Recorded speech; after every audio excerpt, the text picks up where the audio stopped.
Hello, beautiful beings and conscious co-creators. Welcome back to my channel. Thank you guys for stopping by. Today's video is going to be a little different. I'm not really even sure how I'm going to edit this, but I had a thought that turned into a message that I want to share with you guys. So recently I have been studying a lot of law, studying a lot of statutes, codes, things of that nature.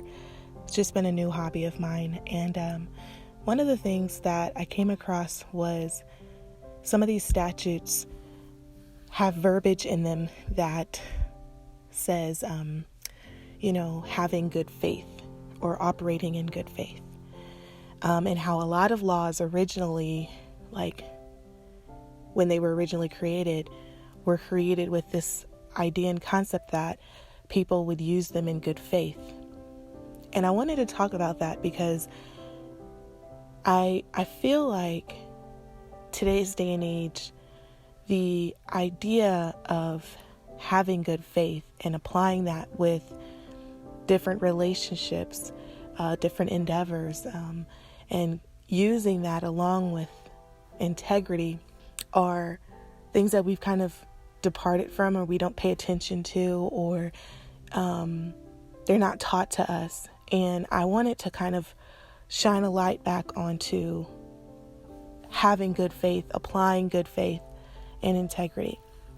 I know this message isn't for everybody, but if you're someone who is interested in walking more intentionally when it comes to experiences, when it comes to encounters, when it comes to relationships, when it comes to just living your life and getting all that you can get out of it.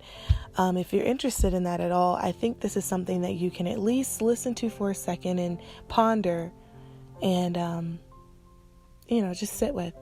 So the way I understand good faith is similar to how I understand integrity. I think I kind of put them in the same category, if not completely interchanged them.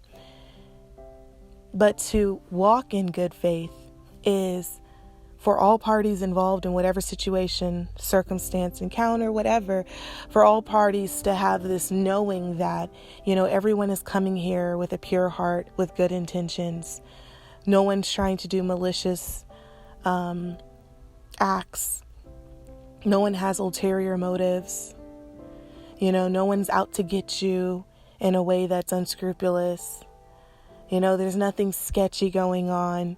There's a fundamental trust, I feel, that humans used to have with one another when it comes to sorting out all kinds of things, especially conflicts. There was an understanding that even in the midst of conflict, we can all fundamentally agree that we are not going to cross these lines or these boundaries. And I feel as we've evolved, and with the height of popularity that technology has and social media has and these apps, people have lost this concept of having good faith when it comes to all kinds of things, especially contracts. And so because that's been lost and because that's a hidden subject now, I feel like one party, at the least, when it comes to whatever situation you're in, one of those people, and that's what party is people, or people on, when there's a contract, there are two parties, so I'm saying party. But because good faith has been lost, in its place has become this need for incessant control. And what we're responding to and reacting to a lot of times is the control.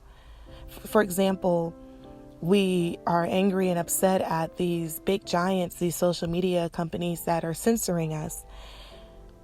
However, the question is, why would they feel the need, and why would they take over the right to control and censor what we put out?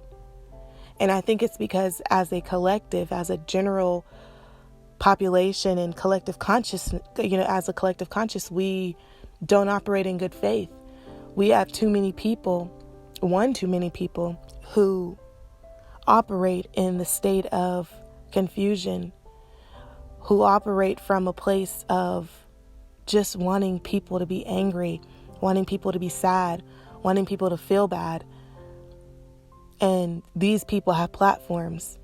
And sometimes the negative can outweigh the positive. Sometimes the dark is heavier than the light. So it's hard to see the light. It's hard to see the positivity.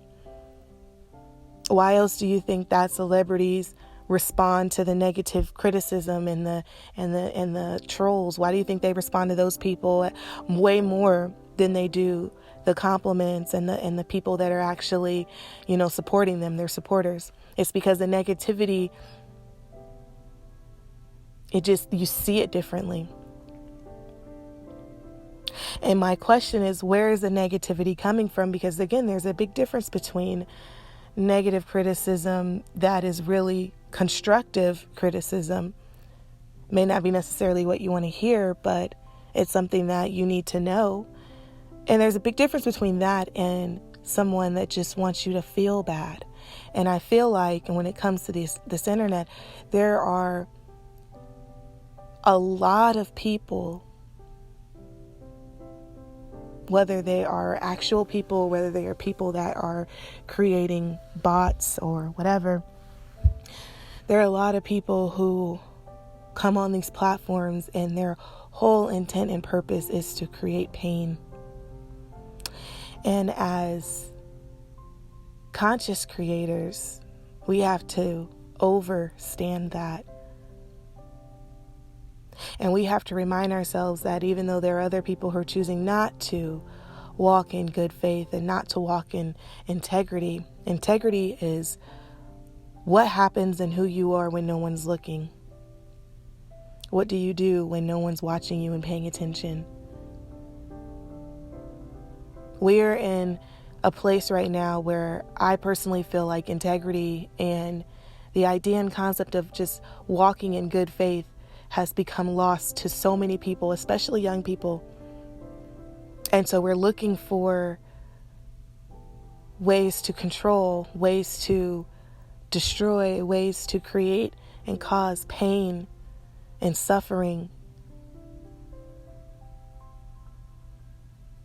And so you may be listening to this and, a question may pop up into your head about, well, what does this have to do with me? Right? And I would say to the person that may have asked that question in their head, how are you contributing or taking away from? Are you promoting integrity and operating in good faith? Are you requiring that of the people that are the closest to you, the people that have access to you? Because you think about it, if every single person decided to create that requirement in order to do business, in order to interact and engage, in order to, have a relationship, if every single person required that,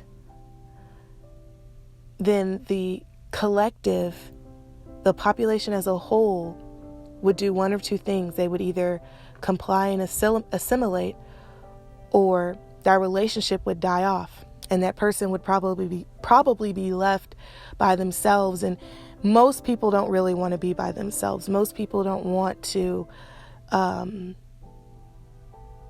be solo in that way. We're interactive creatures by nature. So to be ousted and exiled is not a common desire amongst most people. So it's something to ask yourself when it comes to your own personal reality is, what are you requiring of other people? Do you require people to operate in good faith around you? Because I wonder, if you did, would you constantly have to be watching your back? Would you constantly be having to look over your shoulder to make sure no one's doing wrong by you? Would you have to have trust issues?